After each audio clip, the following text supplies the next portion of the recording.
Emergency, emergency, call 911, call the police, call the fire department, call an ambulance. No, forget that. Call the National Guard. No, forget that.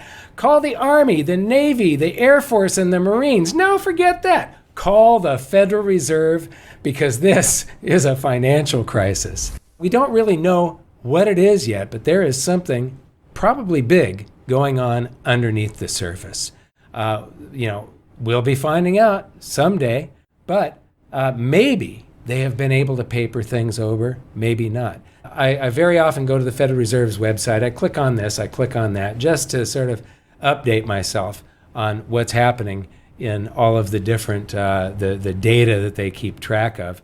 And I noticed this, the reverse repurchase agreements. And so this was in May. And I'm glad that I really didn't say anything about it back then, because it hadn't really exceeded its previous high. So it was less than $500 billion at the time. And then it just exploded in June.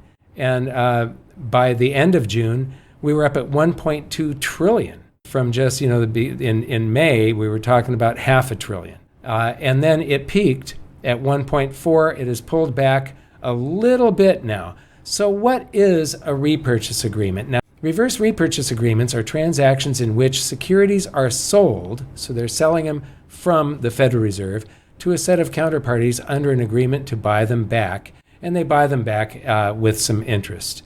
The reverse repurchase agreements absorb reserve balances from the banking system. The Federal Reserve receives cash in a repurchase agreement and provides collateral to the counterparties. Who are the counterparties? These are big banks and brokerage houses, members of the Federal Reserve System, and others. And so those big entities have a need, for some reason, for high-quality collateral, and they've got too much bank reserves, too many dollars that the Federal Reserve has basically given them. And so they take some of those reserves and they loan those to the Federal Reserve and borrow the security. So the Federal Reserve is giving the bank this security. They get cash in exchange, the dollars that the Federal Reserve creates that never actually leave the Federal Reserve. It's in all of the bank accounts for the big commercial banks at the Federal Reserve, the bank reserves those dollars.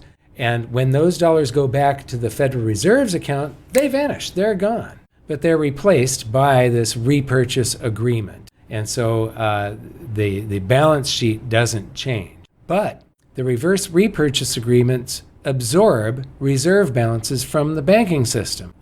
So remember that, because we're going to come back to it. Now, about a month ago, articles started coming out about repurchase agreements. And here's one of them from August 10th. And the Fed responds to the Group of 30 and creates 2 standing repo facilities. Now, this article is fairly technical, but 2 days later, a very well-written article from Dave Kranzler with a title that I like, Is the Fed Bracing for Impact? That came out 2 days later. In this article, says that Wall Street on Parade read through the Fed's annual report for 2020 and discovered a direct correlation between the Fed's deployment of large repo operations, which precedes the onset of a financial crisis. And if you go back and you take a look at it, you'll see that this is regular repurchase agreements. So here, what is going on is the banks have the collateral, and they're in need of bank reserves. They're in need of some dollars from the Fed. And so they loan the collateral to the Fed, and the Fed creates dollars and gives them. The Fed basically invents the dollars, buys these assets with it's a temporary agreement, usually overnight, 1 week, 1 month, 3 months, but it's usually, most of them are overnight. So this is cumulative. It's a whole bunch of overnight loans, but a lot of them get rolled over. And so they take out a brand new overnight loan the next day and the next day and the next day and the next day. But you can see the onset of 2008 crisis, and bam, and then for some reason it goes to zero. And then, this is interesting, that back in September of 2019, something was happening, and this is many, many months before the pandemic. Something was happening, and then they start to withdraw some of these, and then suddenly, bam, there's almost $500 billion, the cumulative amount of repos, compared to about 30 billion, almost $500 billion. So this is big, and it is a good predictor of crises. Now we'll go back to reverse repurchase agreements, and you can see there was we're going along at 35, 40. It used to be down at around 20 billion, 35, 40, and suddenly this huge spike. Doesn't look so huge? Well, wait a minute. The reason it doesn't look huge is because of this big spike, and these charts are auto-scaling. So it compresses, once that spike happened, it compressed all the data. So let's go back to like here. This was a pretty gigantic spike that happened in 2000. Back to our story. So you've got, I started watching this in May, and then it just absolutely exploded and peaked at 1.4 trillion. Now the difference it was down at about 200 billion right here. So you're at 0.2 trillion, and you go to 1.4 trillion. So there's $1.2 trillion difference between here. Now remember, reverse repurchase agreements absorb reserve balances. Remember that. It should be draining reserve balances. So let's check this out. Okay, here's the St. Louis Federal Reserve monetary base, and this goes all the way back to January 1918. I just love this. But wait a minute, it stops in November of 2019. Last updated December 13th, 2019. Discontinued. All of these different data sets are being discontinued. Why? This chart here always gave me the ability to compare what's going on right now with what was happening during World War II and the Great Depression and the crash of, here's 1929, the Great Depression, and then World War II, December 7th, 1941 is when we got into it. And we actually landed troops in Europe about there. And so this is what happened in World War II. But it gave me the ability to compare these things. This was extremely useful data for everybody that writes about economics. What have they replaced it with? The same exact thing. They didn't need to replace it, but now they've gotten rid of all the data before 1959. So you can no longer compare it to other big national crises, emergencies. But you can see the explosion, and then we want to go to March, because it was since March of 2021 that the Federal Reserve has done these reverse repurchase agreements and absorbed all of these reserve balances, right? They're supposed to have absorbed $1.2 trillion worth of reserve balances. But what I see here is more than a $200 billion increase in reserve balances. So where is this missing $1.2 trillion? Well, this is looking at it from the Federal Reserve's, from the bank's side. These are the reserves that the banks have in their accounts at the Federal Reserve that they used $1.2 trillion of to buy this, or borrow this collateral, to buy this collateral with the promise that they're going to return it in a day or a week or a month or whatever. So it didn't come from there. So where else could it have come from? Well, let's look at the Federal Reserve's side of the equation instead of the bank's side of the. This is Federal Reserve total assets, but nothing shows up there. Let's look at a breakdown of these assets. So if you go to fred.stlouisfed.org, and then you just put in this search field here, what I did is assets, securities held outright.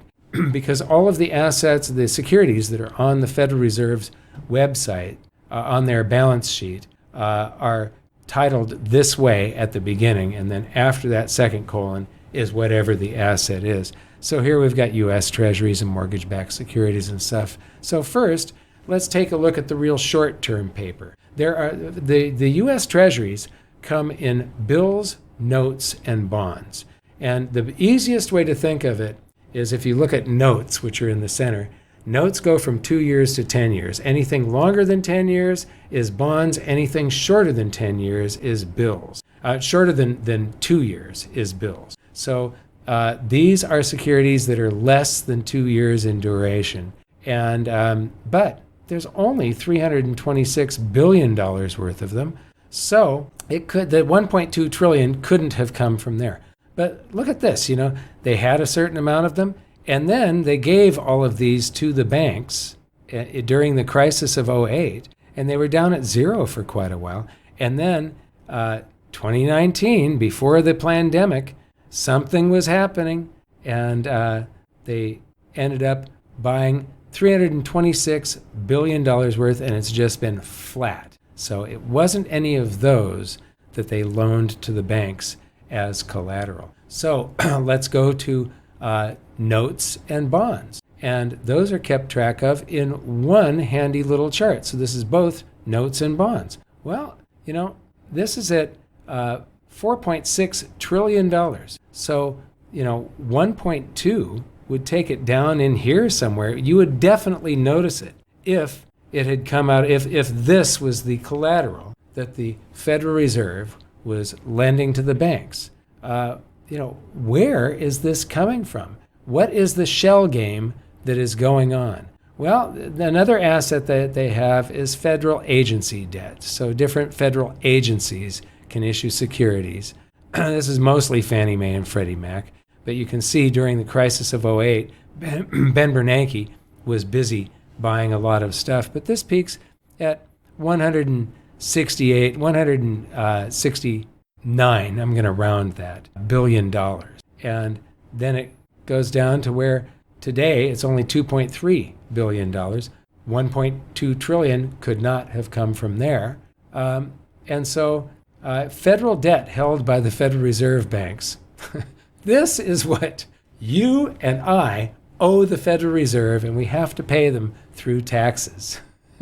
This is all of the federal debt that they hold, and it's mostly those bills, notes, and bonds, which are U.S. Treasuries, which we pay taxes to pay the principal and interest on. The Federal Reserve bought all of these by counterfeiting currency into existence.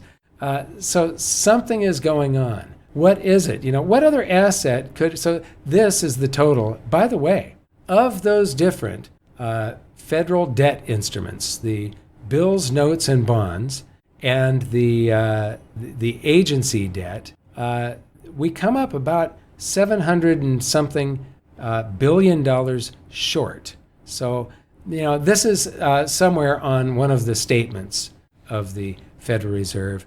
I'm not going to go look for it right now. It isn't pertinent to the point that I'm trying to make. But there's something going on behind the curtain, and there could be something coming as a surprise. Hopefully, I'm hoping they will paper it over. Everything will just continue on like it is, because when the crisis comes, it's going to be horrific, and it doesn't matter now if they've papered over more and more and more, and it's built up more and more energy. We're at a point, I believe, of no return. They've just gone past this point. It's going to be absolutely horrific either way. And so I just want this to go on as long as possible. I'm trying to get some more information done on all of this. So the other assets that they have that is a security that they can loan is mortgage-backed securities. But that's at a little over 2.4 trillion. So 1.2 trillion would take that down by almost half. It would take it down way down to here. And that hasn't happened. So where did this come from? I have no idea. But something is up. Something is brewing. And for me, I'm trying my best to get prepared with my precious metals.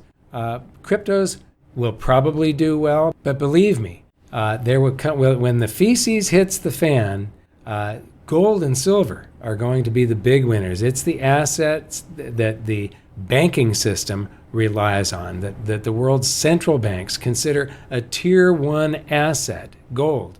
And so gold and silver are going to be the big beneficiaries of whatever crisis is lurking. Before we continue, help us clicking that YouTube like button and subscribe now to our channel. This shows the algorithm that you valued this information. And it helps us spread that message. Sharing is caring. And now, let's continue. What to do in such a situation? Inform yourself and keep your financial education strong. We from the Compact Group offer our loyal subscribers a free educational portal with first-hand monetary, financial, and economic knowledge. Enter our invite-only Insider Club by clicking the link below. You will get access to first-class information far earlier than the rest. We have prepared a special deal for all our members where you can access a giant pool of Robert Kiyosaki's financial wisdom for just $1. To find out more, simply click the link below and join our Insider Club absolutely free. But there is more you can and should do. Build up several streams of income. More and more people realize that they have to take their future in their own hands, but they don't know how and where to start. We from Compact offer our Insider Club members unique opportunities. Strengthen your financial muscle and get the edge. Click the link below. Become part of our free Insider Club.